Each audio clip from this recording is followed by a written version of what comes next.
although I'm partial to fairy tales, this is not a fairy tale, it's more of a cautionary tale. For I am going to tell you about the dangers, the perils, the horror that is internet dating. Yes. Well, I think it's harder to find someone when you've had love in your life. I've had two great loves. One, many of you knew, Greg Tyler. Yeah. Yes, heart of gold, very large booming voice, known for ghost stories. He was great. I loved him. And then most recently, I love Brian Jones. They were both storytellers in their own right. Brian was a veteran and he told lots of stories from his time in the war. But anyway, I believe they're both telling stories in the sky right now. But finding someone, just a companion, all I really wanted was a true companion. And I don't think my expectations are that big. Now, if I told you I went out, found the man of my dreams, he was polite, handsome, everything I could want on the first date, now that would be a lie. That would be a whopper, because that's not what happened. So I was very honest. The little things that I expected. Honesty, just genuine respect, and someone to accept me for what I am, who I am. That's what I got from both Brian and Greg. And so I thought, well, that's natural to expect that, right? So let me just share a few of the failed attempts. And in general, I just expect somebody to be honest. One guy, I met him, he said he was 47. I go to the date, I meet him, and he looked 74. Either he was dyslexic or it was just a hard 47 years. So just basic honesty, not a big deal. And then politeness. One guy, we didn't even get in the restaurant because he went through the door and it slammed in my face. Not even, maybe I'm old fashioned, hold the door at least, let me by and not hit me in the head with the door. So that was another real short thing. Now, then there was a guy that said he had a few tattoos. I'm okay with a few tattoos. Fine.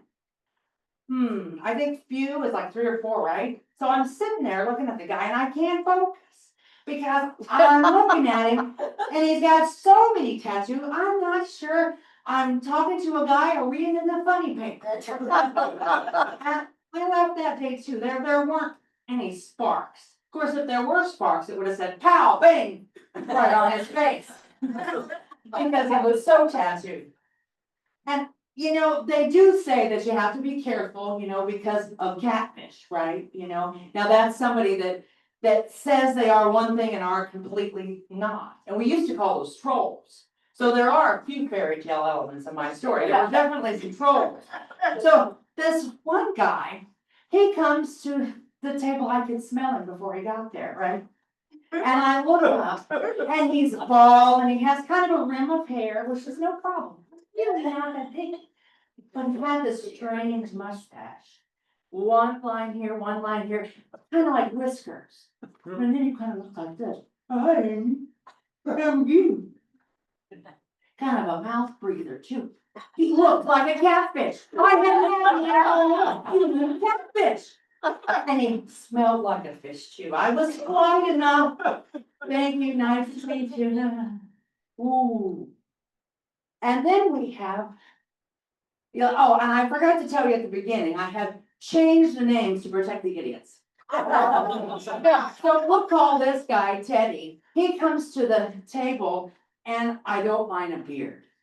Some of you gentlemen out here, very handsome, regal even.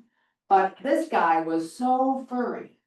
I was afraid to go out with him at night because he might turn into a werewolf. Furry. Again, nice to meet you. Oh, but I just wasn't meeting the man of my dreams. And again, it's not that I really had to meet a man. I'm comfortable with myself. I know who I am. I can be alone, but why? I like that. I was ready to find somebody. So I left that last day and I'm kind of despondent. I'm walking down the street and I see a neon sign. Oh, fortune teller. Find your true companion. Ooh, that's just what I was looking for. And so I go in there and it's just what I expected. Kind of a ambiance and a kind of a low light. And there's scarves hanging and there's like, of course, a crystal globe, and there's this beautiful woman with this wild, curly, raven hair and these piercing green eyes. Hello, Amy. How can I help you? Ooh, spooky. She knew my name. And so she begins to tell me all about myself and that I had had two true loves and that I was going to meet my true companion within the next week. Ooh. And so I listened to her a little bit more and I left with hope and I paid her lots of money and then I went out the door and I'm just hopeful. And then I had a couple more dates at the end of the week. And so I thought, well, I'll go ahead and keep those. Because maybe that's where my true companion is going to be coming from. I don't know. So I went and kept my dates and there was one guy was supposed to be called Max. And I was there at the restaurant and I waited some more. Nobody came. And it's when you're waiting for somebody, the fear, the rejection, the anticipation, it's all there. Every time the door opens, your heart flutters a little bit and you hear the tinkle of the bell. Oh, oh, nothing. And so then the door opens and this dark-haired man, curly hair, really handsome, like Cary Grant handsome, like wow. And he comes towards me, and so I stand up and I reach out my hand to shake his hand, and he went past me and hugs a blonde behind me. So I was kind of feeling despondent. Well, I went ahead and ate, paid my check, left, and as I'm going to the car, when I get closer to the car, I see there's something by my car. So it's kind of dark by this time. I turn the flashlighty thing on my phone, and there is a shape on my car, but it's not a person, it's not an object, it's a dog.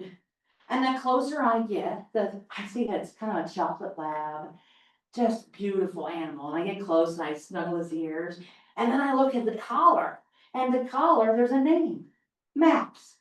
I look at him and I snuggle his ears and I say, Max, were you supposed to have dinner with me? Did you ghost me? Oh, you're so cute. And he waggles his tail and then he wags his whole butt and he licks my face. And then I open the door and he jumps in the car and off we go home. I made a few calls to shelters. I posted his name on Facebook and I didn't find an owner for it. So then I decided, I'll keep Max. Maybe he was my true companion. I met him within the week. And he wasn't exactly what I expected, but he was just what I needed.